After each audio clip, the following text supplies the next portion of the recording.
the war in Ukraine rages on, thousands of African students, including Zimbabweans, have returned home.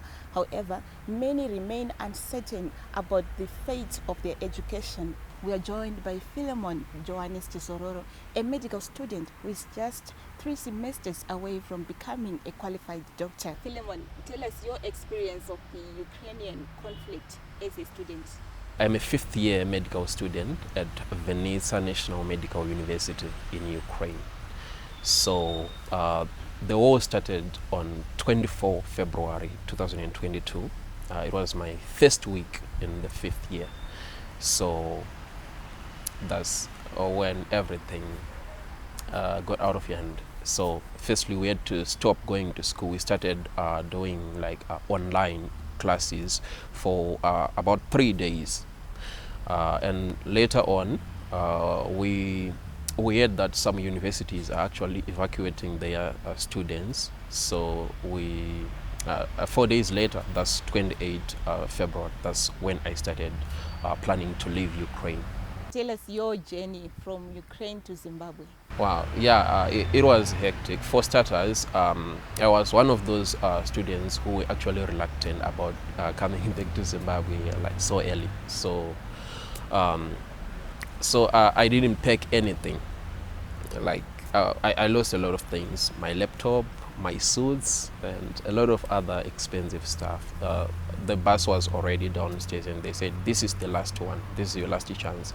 So the bus was going to Barnabas border post, is through Hungary, right? So the journey was about 15 to 20 hours.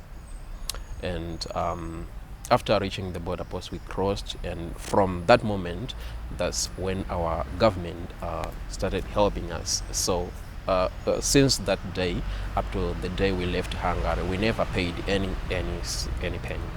Yeah. So from food, accommodation, shelter, the government, through the ambassador Mashingaidze in Berlin, she was in charge of everything. So I would like to thank her, of course, on behalf of her government. I would like to thank President Emmerson Dambudzo Mnangagwa for making that happen. Now that you are back home, how has this situation affected your studies? Yeah, so initially we were just doing online classes, but we don't know when this war is going to end. So if you had asked me like 2 years ago, where do you see yourself in 5 years? I had a perfect answer, but right now I don't know, because we don't know how long this will take. So I started applying on behalf of other students to the University of Zimbabwe. So I am also waiting for their response. And our university gave us letters, like recommendation letters. So if we want to go to hospitals for practice, they gave us those letters. So I already applied to the Medical Council of Zimbabwe. So I'm waiting for their response as well. What form of assistance would you require right now? As I said, we lost a lot of expensive things, from laptops, books. But most important thing, we need to be integrated into the local system. Like, there are some students who are reluctant. They don't want to study here. They want to go back when things get better, or to go to other countries.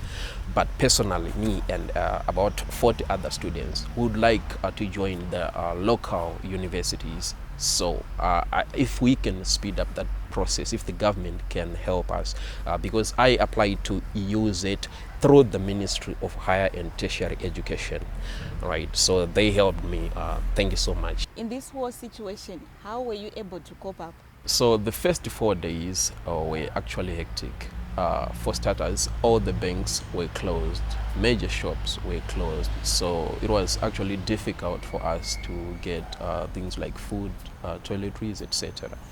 Yeah, and also there was a siren which was usually rung around 8 p.m. for people to go to bunkers, and in those bunkers people were not observing COVID-19 protocols, and they were exposing themselves to that deadly virus.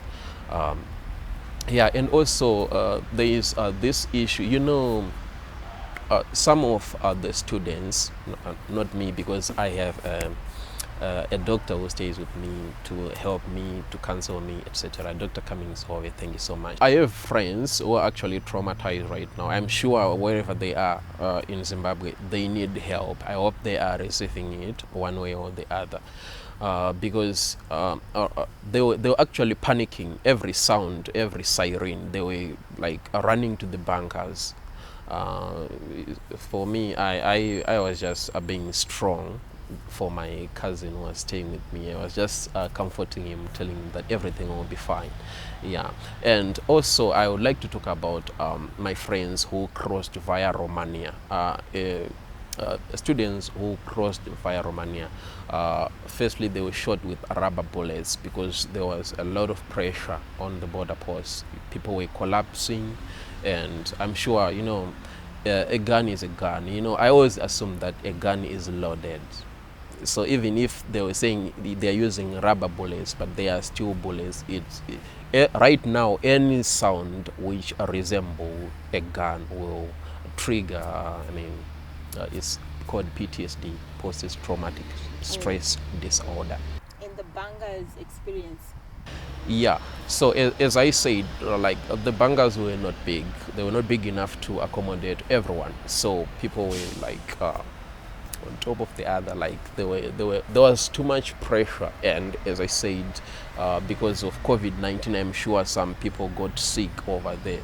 Yeah. So what form of assistance would you require right now? Right now, I would like to ask the relevant authorities, the Ministry of Higher and Tertiary Education, the Ministry of Health, and of course the Medical Council to help us to, we already applied. We just need a swift response so that we get back to our education as early as possible.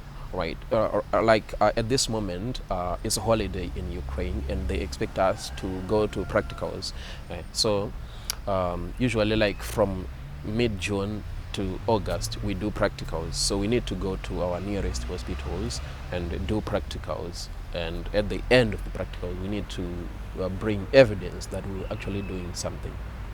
At the moment, I would like to ask the relevant authorities, the Ministry of Higher and Tertiary Education, the Ministry of Health, and the Medical Council to give us a quick response to help us so that we get back into our studies, we continue with our career.